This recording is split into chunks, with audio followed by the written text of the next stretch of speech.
This is shaping up to be one of my favorite decks to play at the moment. It is, of course, fusion-based and illusion-based, and ahead of the Phantom Revenege release, I'm definitely going to be picking up this deck. And of course, I'm talking about Hecahands, the new illusion-only and, of course, fusion archetype from Phantom Revenege. And in today's video, we're going to discuss how to build the deck, what text to fit into it, and of course, some combos and how to actually pilot it. So yeah, this might not be the tier 1 deck that everyone hopes it will be, but it is definitely fun and definitely creative.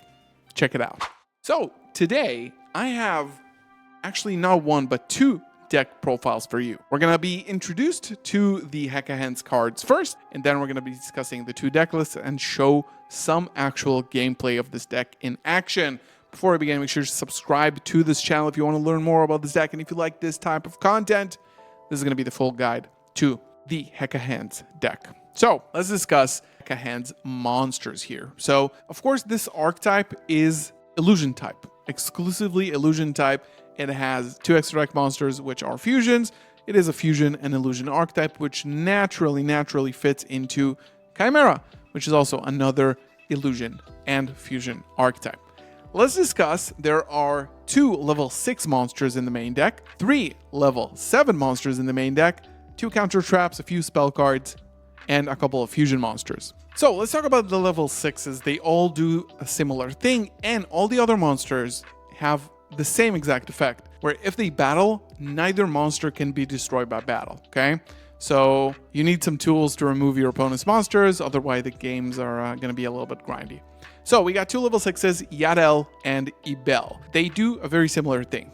Ibel can reveal itself, shuffle itself back into the deck, and then special summon another Hecahands monster directly from the deck, except a copy of itself in defense position. And if it's sent to the graveyard, you can target a Hecahands monster and special summon it to your field. Yadel is basically the opposite of that. You can reveal it, shuffle it back to the deck, and then add a Hecahands spell or trap from the deck to your hand. And then when it's sent to the graveyard, you can target one of your spells and traps and just set it to your board. Pretty simple. Now, we have 3 level 7s. We got Bruce, we got Goddess, and we got Gigas. They are all dark level 7s. They all cannot be destroyed by battle or destroyed by battle, and they all can special summon themselves if a card or cards is added to your opponent's hand, except during the draw phase. If your opponent adds a card, you can chain one of them, special summon it to your field.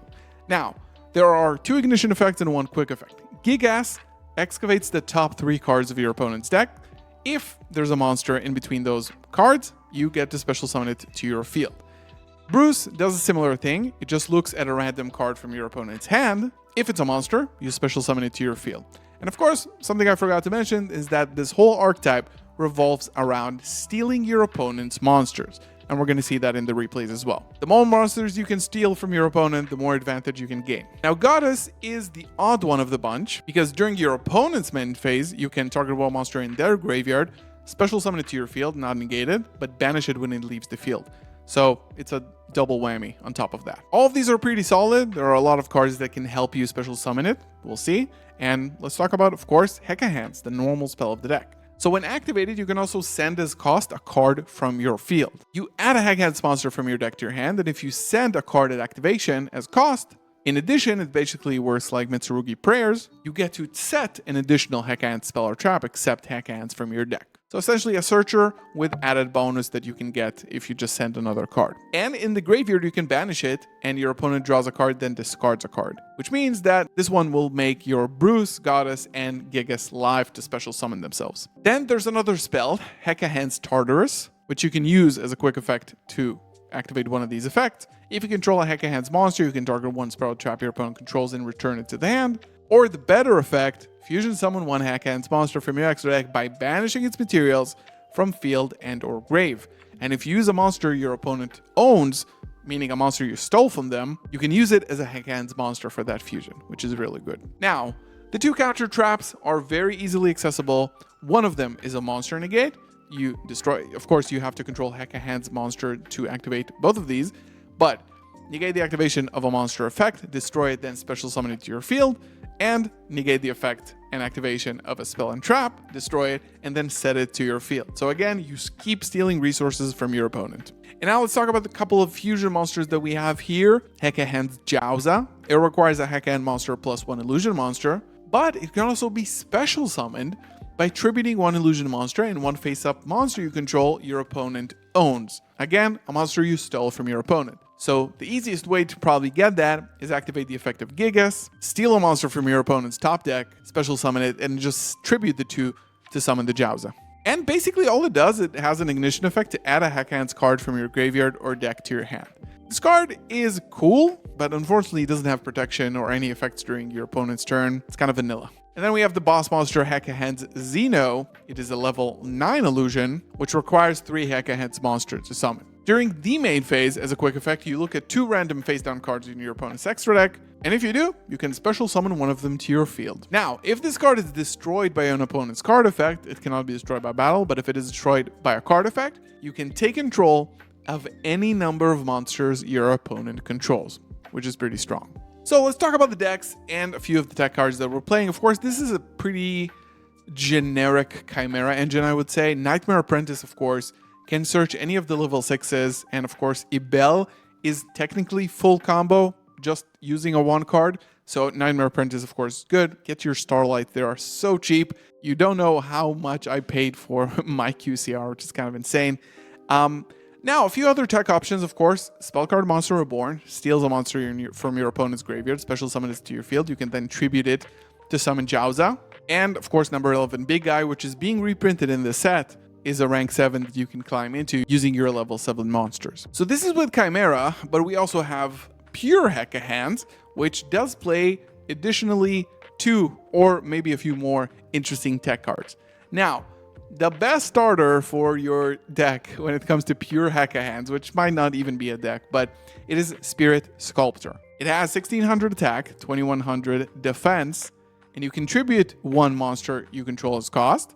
You add a monster from your deck to your hand whose original attack and defense equal the combined original attack and defense of the tributed monster, which means that you can, this is essentially 3700 combined. You normal summon it, you tribute it, and then you can just add Ibel or Yadel, whatever you need, because they are both 16 and 21. Pretty cool, right? Another tech I've been playing a bit is Dark World Dealings. Again, you want your opponent to be drawing cards and discarding them to summon your level 7s, of course.